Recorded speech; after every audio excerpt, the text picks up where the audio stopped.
Hi, I'm Mark Wybrow and this is the Electronic Cafe, the channel for the lovers of electronic music. And I'm Andy McNabb, so let's get started.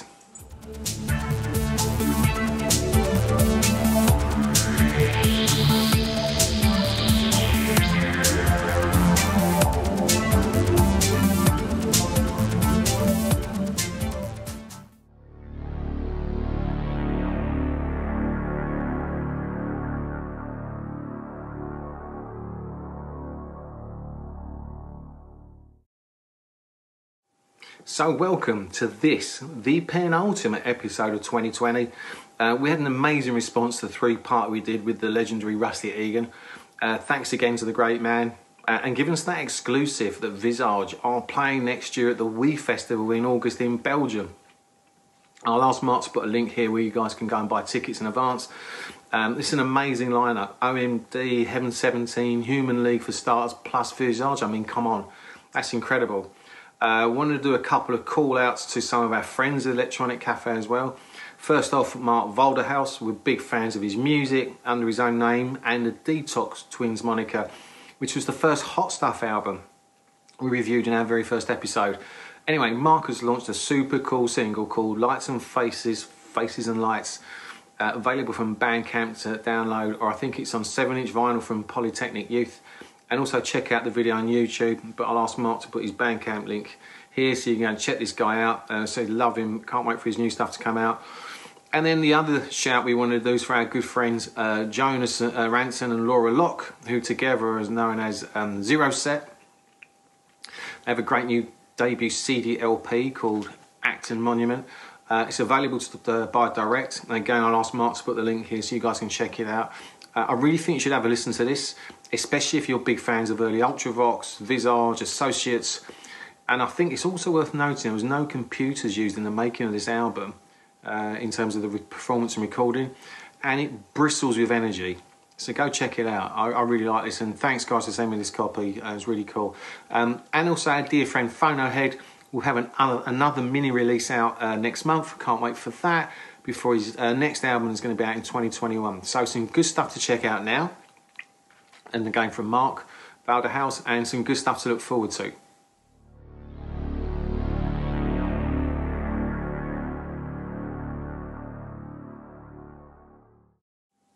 So, in this penultimate episode, we asked the question, does Dave Gahan sound better vocally when he's not in Depeche Mode? I know this could cause some controversy. We're not saying that he sounds rubbish in Depeche Mode at all. He's a massive part of their success. But to my ears, his voice sounds freer. And I think Depeche Mode have lost a little something since the Ultra album, bar a few tracks. But when I hear Dave on things like this Soul Saver album, his solo albums, guest tracks with people like The Humanist and Goldfrapp, and that great song he did, Reload, with Junkie XL, there just seems to be a richer, wider tone to his voice. And I actually think, make no mistake, I think his voice has got better as he's got older, which is something you can't say a lot about a lot of artists. So, does Dave sound better when he's not in Depeche Mode? I think so. But Mark's going to dig quite a bit deeper. And after you see what he says, make your own mind up. Mark, over to you, buddy. Carrying on from what Andy said, let's be clear from the outset. We both love Depeche Mode. We have been there since the beginning. We have seen Depeche Mode on most tours, starting in small clubs locally called Crocs and Raquel's in 1980 and 1981 through to the current day.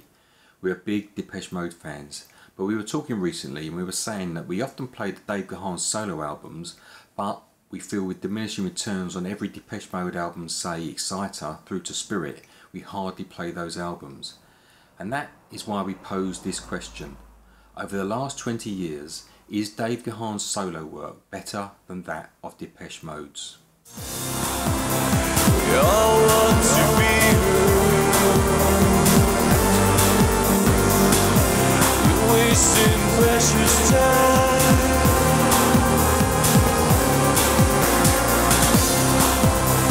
It all seems so absurd. You've had your chance, now waiting.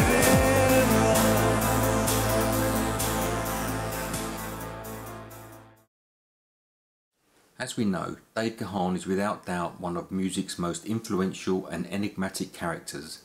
Dave Gahan has been a frontman of one of modern music's most successful bands, and his story is a tale in rock and roll folklore, in that in 1995 the increasing pressures on Depeche Mode, his addictions and his private battles within his personal life almost killed him.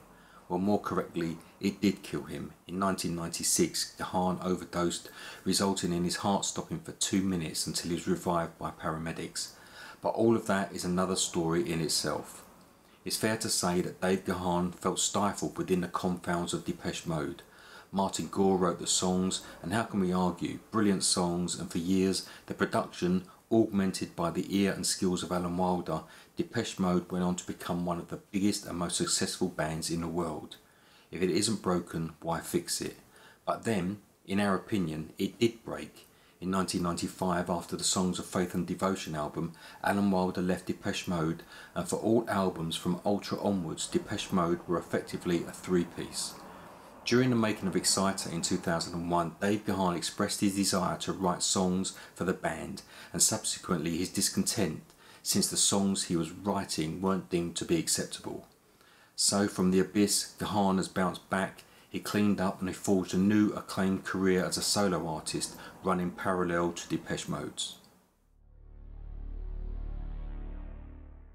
Gahan's stunning rehabilitation as a songwriter and a rejuvenated frontman means he probably deserves his own episode. The volume of his solo work is quite staggering, from 1997 to date, and it is indeed more than you'd probably think. I most definitely feel that being snubbed when he wanted to contribute more around the time of the Exciter album spurred him on to prove himself. As a solo artist, he has recorded 4 full-length albums: Paper Monsters in 2003, Hourglass in 2007, The Light the Dead Sea with Soul Savers in 2012, and Angels and Ghosts, again with Soul Savers, in 2015, and he has also contributed numerous songs to other people's albums. A Song for Europe, a Roxy Music cover on the compilation album Dream Home Heartaches, remaking remodelling Roxy Music in 1997, Reload from the Radio JXL album by Junkie XL in 2003, Nostalgia from the album Mirror by the band Mirror in 2008, Visitors from the Dark Young Hearts album by the band Fry Yars in 2009, Low Guns on the Morning After album by the band Six Toe, the Cat People single with Mark Lanigan from Screaming Trees, Martin the Noble from Porno for Pyros, and Christian Eigner from Depeche Mode in 2016, Where I Wait from the Cryo Sleep album by the Null and Void in 2017, Ocean from the Silver Eye album by Goldfrapp in 2018, and Shot Collar from the Humanist album by Humanists in 2020.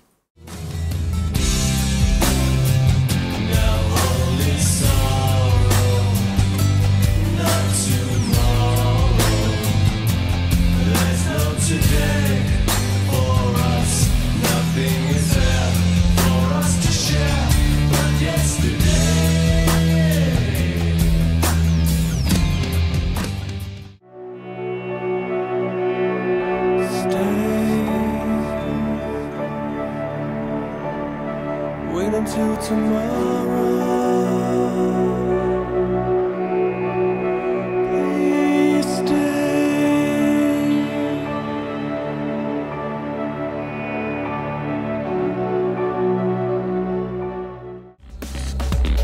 You're just numbers in my head.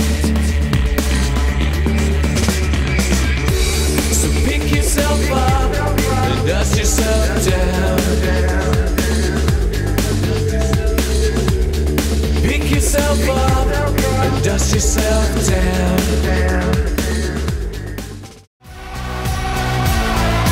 Is there a God who loves us all?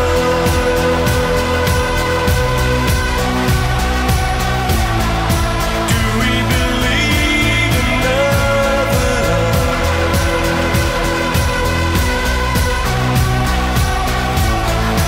I'm still pretending. It's a feeling like nostalgia keeps me turning back to you, and a feeling like nostalgia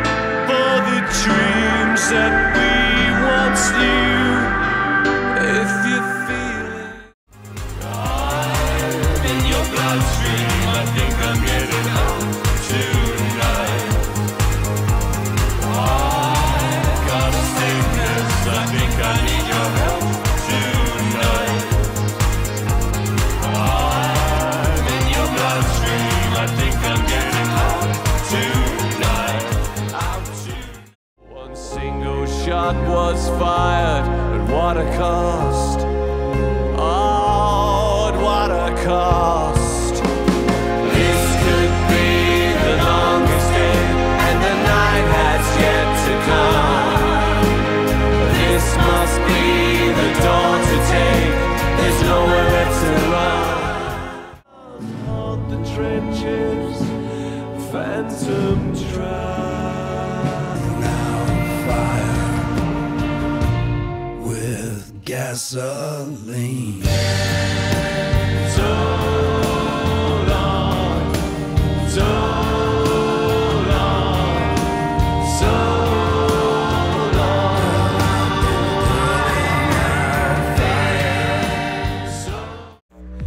I can hear you all around me.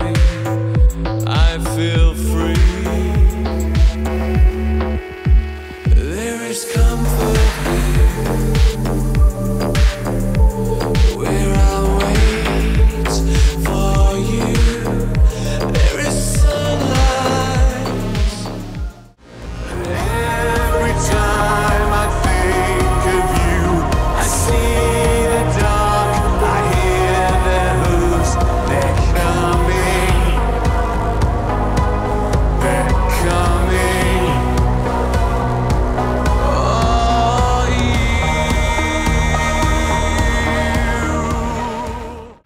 walk beside this crooked line. Begin again.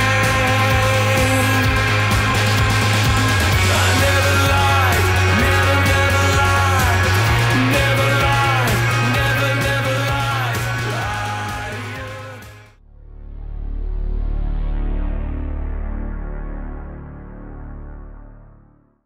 Paper Monsters is the debut solo album by Dave Gahan, released by Mute Records in 2003. Gahan first played with the idea of releasing a solo album after the release of Depeche Mode's Exciter album in 2001, but he approached the project very slowly. It wasn't until he began writing music with friend and musician Knox Chandler that he gained the self-confidence he needed to begin to consider working on an album of his own material. The first solo LP was certainly Dave Gahan dipping his toe in the water, but it also feels like he is spreading his wings. The album was produced by Ken Thomas, who is best known for his work with Icelandic band Sigur Rós. From this album, 4 songs were released on 3 singles: Dirty Sticky Floors, I Need You, and Bottle Living and Hold On, the last ones being a double A-side. Paper Monsters received steady acclaim, with many impressed by Gahan's vocals, described as deliciously devilish and angelic in equal measures, and also that it demonstrates a vocal range rarely seen in Depeche Mode's back catalogue. You have to put this album into perspective, that it was released in 2003 and recorded in between the Exciter and the Playing the Angel albums from by Depeche Mode, a time when Dave Gahan was in a period of both physical and mental rehabilitation. Paper Monsters is what many would expect, a collection of material culled from his addictions, failed relationships and a spiritual rebirth, and a snapshot of Gahan's days spent at rock bottom. The album was seen as a competent solo debut, with the murky rock grooves and throaty vocals, a mix of swampy blues injected rock, slick urban electronica and an atmospheric balladry, and although it doesn't stray too far from the Depeche Mode mould, Gahan does manage to put his own stamp on the songs. Waiting for the last drop seems like a long, long time. Maybe I should go back home. I sit and wait right by the phone, praying on the porcelain throne on my dirty, sticky floor.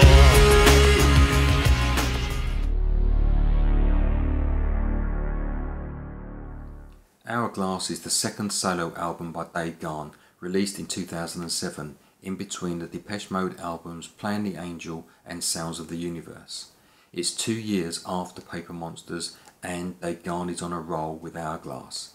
It's a more electronic, better built and altogether better deal than Paper Monsters.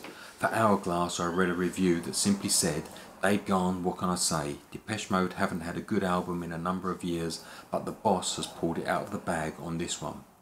Like Paper Monsters, it received favourable reviews, with most critics complimenting the electronic sound, although some of course criticised it for sounding too similar to Depeche Mode. However, They do add that Gahan, it seems, is progressing into a well-rounded, mature songwriter who plays to all of his strengths, and in particular the cracked voice and its ability to move from a confidential whisper to a rabble-rousing bellow. His vocal delivery is moving with a spark lacking in recent Depeche Mode releases. These songs show him in a newly redemptive prime and will satisfy both short and long-term devotees. There are some really strong songs on Hourglass, like Saw Something, Kingdom, Miracles, A Little Lie. John Frusciante from Red Hot Chili Peppers plays guitar on Saw Something, and also, interestingly, Christian Eigner, Depeche Mode's drummer, is also one of the co-conspirators. Hourglass is more electronic than its predecessor. Give the album the time it deserves and you won't be disappointed. After all, following his debut album, Martin Gore allowed Dave Gahan 3 of his songs to appear on Depeche Mode's 2005 album Playing the Angel, meaning that Martin Gore was no longer Depeche Mode's sole songwriter. Divine intervention to lift me from my chair. I saw something in your eyes, I'm sure.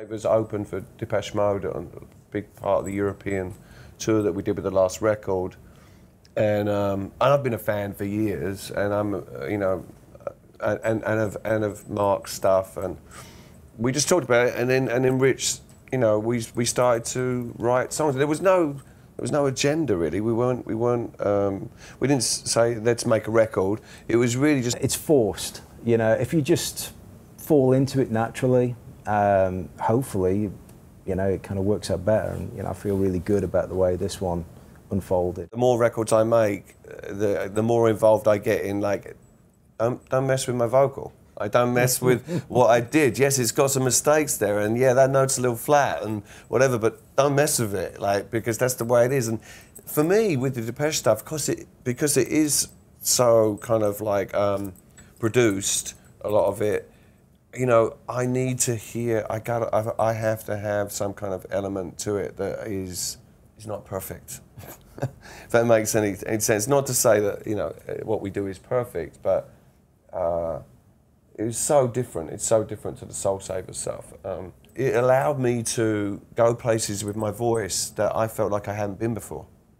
Like, to use my voice in a very different way, and I just let that natural. I even, on some of the tracks, you know, I wasn't sure if I could reach where I wanted to reach, like power and note-wise or whatever, but I just kind of went for it, and it worked out pretty well. I honestly believe that this is the beginning of something, and there will come a point where we will be on stage together doing shows, and hopefully after we've got a couple of records under our belt.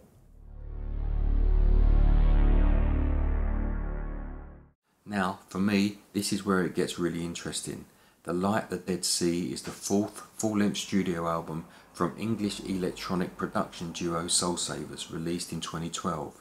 The album is a collaboration with Dave Gahan, and effectively it is Dave Gahan's 3rd solo album. Gahan sings and wrote the lyrics to all the non-instrumental songs on this album. For chronology, The Light the Dead Sea is released in between Depeche Mode's albums Sounds of the Universe and Delta Machine. I love this album. The two parties met in 2009 when Soul Savers opened for Depeche Mode during their vast tour of the universe, and immediately they warmed to each other. Dave started writing and recording his own vocals in New York, then Rich Machin built up the results into fully formed arranged epics. As Machin says, the international project was a case of chemistry working. There are some stunning songs on this album. In the Morning, Longest Day, Take Me Back Home. In fact, take your pick, it is a great album. Dave Gahan's vocals have never sounded better, certainly not since Songs of Faith and Devotion. The Light the Dead Sea is an exciting meeting of troubled minds, and the production from Rich Machin and Ian Glover is amazing. The album sounds big, orchestrated, atmospheric, gospel-tinged, haunting epics, with Gahan sounding like a dark, brooding preacher man. There are moments on this album when the vocals genuinely make the hairs on the back of your neck stand up. To put it simply, the album is amazing. The combination is pure bliss and really a cathartic journey. It's hard to describe actually, but if you've not heard this album, do go check it out. Yeah, I did hear about this, and I saw a review which clearly said that our record was much better. Was there a message that I'm not getting? Do you think that I am lost or am I found? Just after midnight, when I woke up sweating, I was dreaming you were right here with me now.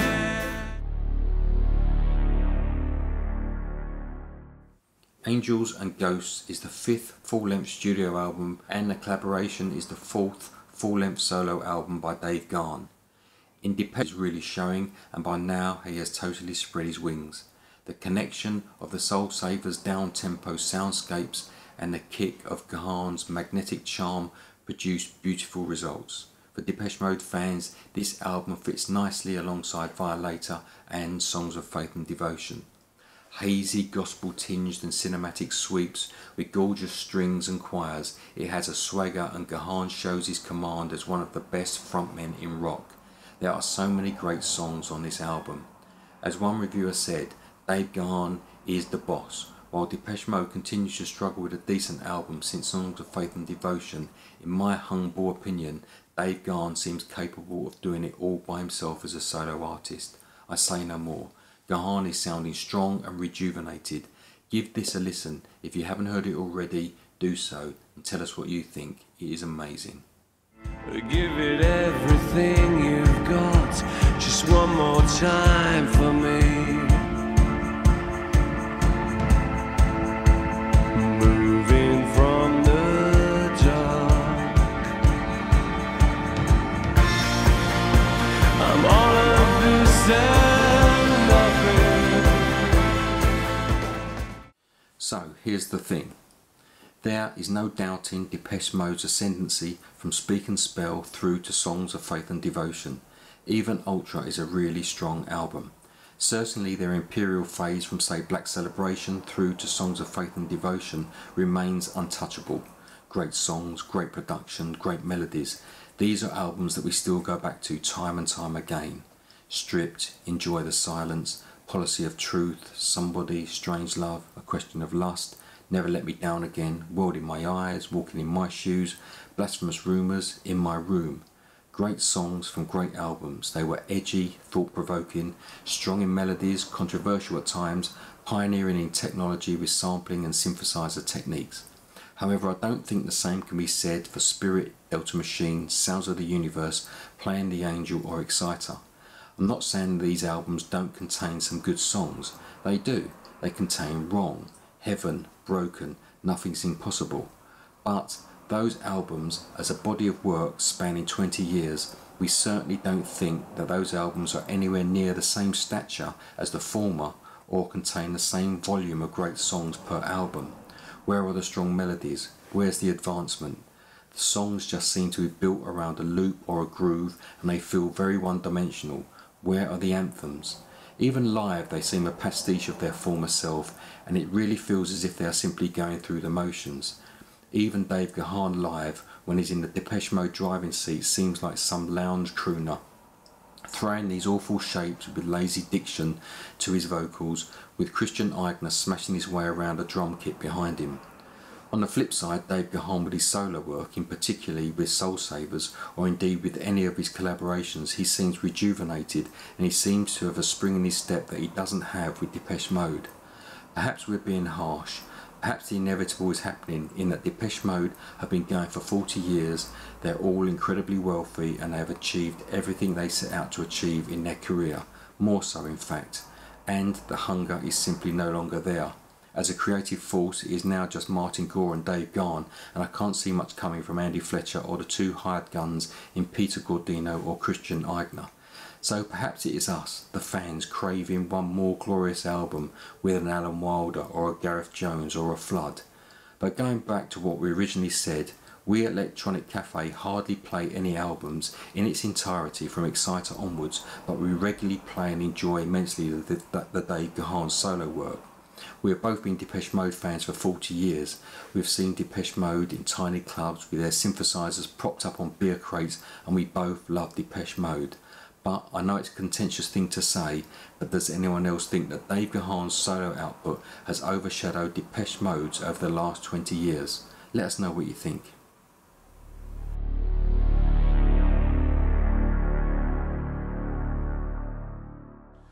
So Mark's graciously allowed me to do the whole hot stuff section for this penultimate episode, where I get to talk about 4 albums I'm loving. 3 I have, 1 is on order, so bear with me on that one. But the first album I want to talk about is called Industrial Symphony by Julia Bondar, who's Rusty Egan's current favourite artist. And I think this 7-track gem explains why.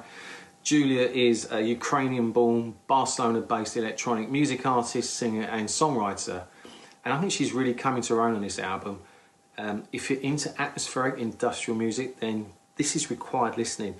This record is a sensational amalgamation of industrial drones and echoes that layer on top of each other. There's really infectious dark bass lines and enchanting looped beats that still the central focus, and then drive each track into like a haunted oblivion, delivering a constant stream of gothic and hypnotic themes. I think each track contemplates a message that Bondar wants to address, or a train of thought she wants to invoke. So I would say, while you can get copies of this on Bandcamp, dive in. Totally understand why Rusty is a big fan. So yeah, check this out. It's Industrial Symphony by Julia Bondar.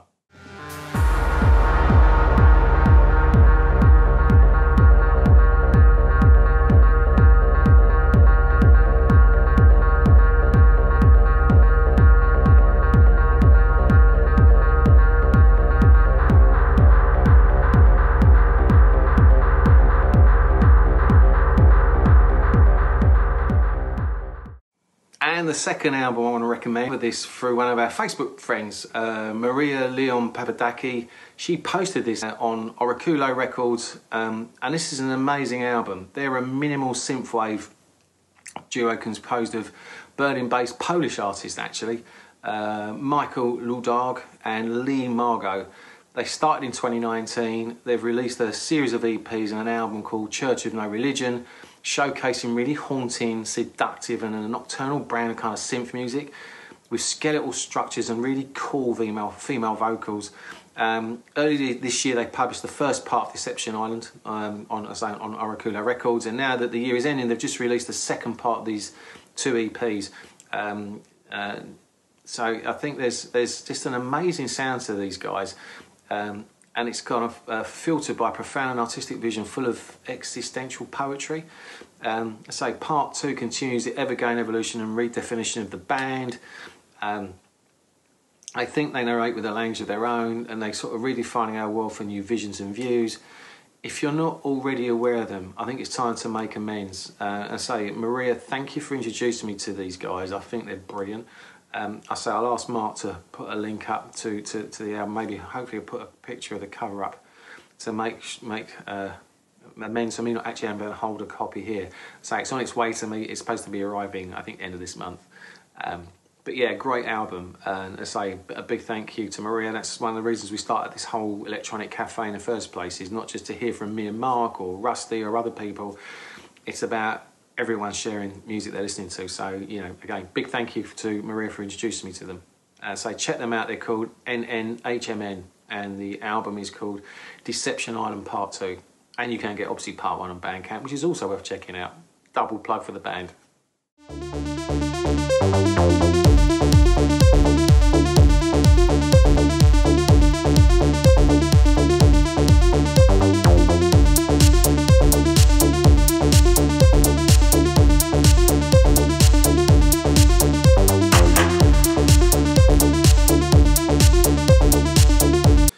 It's going to go a bit more funky and soulful, but with no less in the terms of creativity and originality. My third recommendation is Untitled in brackets Rise by the amazing Sault, which you spell S-A-U-L-T. I don't know if you remember in the very first episode of Electronic Cafe 1, I voted their album called 5 my favourite album of the year, alongside Ghost Demon, Nick Cave and the Bad Seeds. Their album, the follow-up to 5, called 7, didn't quite get to the heights of 5, but the follow-up after that, another one called Untitled, but in brackets Black Is, did run it close. But this album, wow, still mysterious, still brilliant. Another new album. They're fourth within the last 16 months. Yes, 16 months. They're second in 3 months. So Untitled Rise really has no right to be this good. Indeed, I think many critics have said it's judged to be their best yet. And I think while Untitled Black Is had a dark undertone, this is a riotous party that just won't give up. I think it's exemplified by the extraordinary track I Just Want to Dance. It's a track that has the feel of an absolute vintage club classic, driven by pounding, popping bass and sort of Latin rhythms. It's like a classic track by James Brown. There's a track called Free that has tinges of classic Massive Attack and keeps the quality of this album so high that when it closes with the heavenly choir of voices singing When You've Been Lost, accompanied by solo piano, your mind's kind of been blown. You just don't want this trip to end. This is a musical triumph, and the message is powerful and inspirational and challenging. So where to now for Salt? It will be fascinating to see what follows Untitled brackets Rise. For the life of me, I just can't see how they can better this.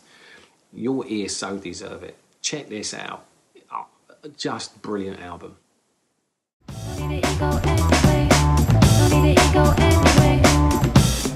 know you ain't come this far just to go back to where you came from. Don't give up, no, 'cause God's love is free. And last, but by certainly no means least, the fourth and final album I want to recommend in our hot stuff is Acts of Rebellion by Ella Minus. This is a debut album. She's born in Colombia. She's based in Brooklyn.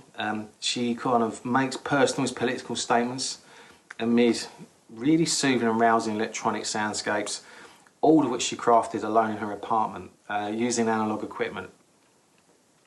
She started her life as a drummer in a punk band called Raton Perez, and then she turned to electronic music after attending Berklee College of Music in Boston, where she became really immersed in improvisational jazz and techno raves.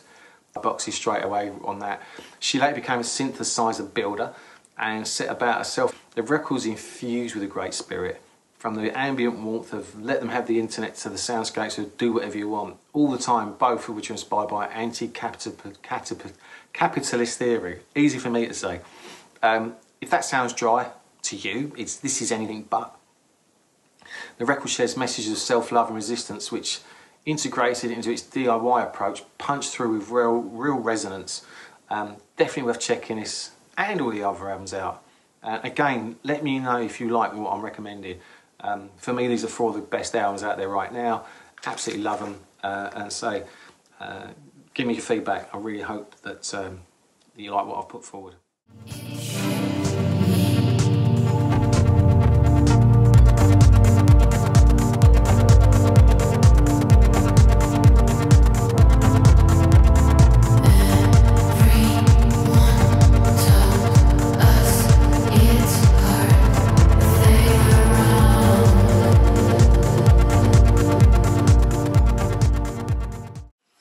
So, one more show to go before we close out 2020. Mark and I doing the first year of Electronic Cafe. What a ride. This is incredible, and to say the last show will really bring this year to a great close in terms of what we're doing. I know it's been a tough year for a lot of us, but we're going to be looking at what we think are the best 30 albums of the year. I want to make this bit like an annual event, a bit like when the people that are my age can remember when we used to sit around the radio going, what's the top 30 and who's number 1? So I wonder if we surprise you who we pick in our top 5 and our number 1 album. But we've put a lot of time and thought into it, and so really look forward to seeing you all on the last show of 2020 when we look at Electronic Cafe's top 30 albums. Thanks a lot for watching. Thanks a lot for all your comments. thanks a lot for getting involved in our Facebook page. You know, to say this has been an incredible journey for both Mark and I, and it's been everything we hoped for and more. So we'll see you in the last episode of 2020, as I say, is the our favourite 30 albums of the year. So stay safe, and we'll see you all soon on the Electronic Cafe. Bye bye for now. Thanks for watching the Electronic Cafe and for your continued support. We'll see you again next time. Take care.